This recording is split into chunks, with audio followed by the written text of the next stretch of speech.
মাজে মাজে কান্দিব লাগে। এটা কথা কওকচোন, আপুনি শেষবাৰ কেতিয়া কান্দিছিল বাৰু?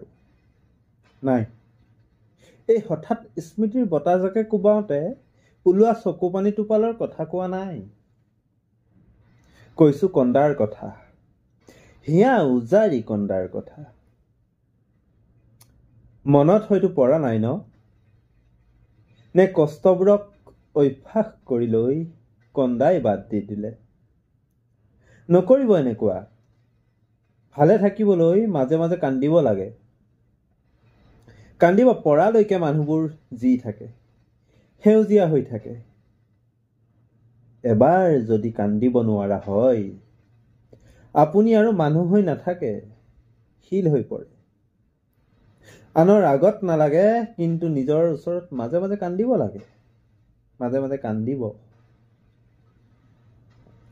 দুখবোৰ নিজেই নিজক শুনাব, বুকুখন পাতল হব।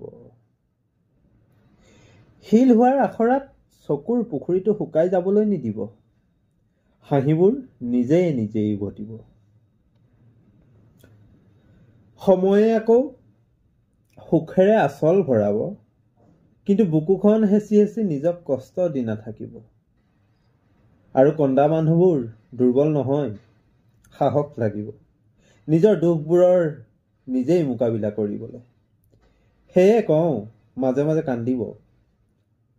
আন নহলেও বাহিৰৰ পৃথিৱীখনৰ আগত হাঁহিৰ উৰণিখন নিভাঁজ কৰি ল'বলৈকে মাজে মাজে নিজৰ ওচৰত কান্দিব লাগে।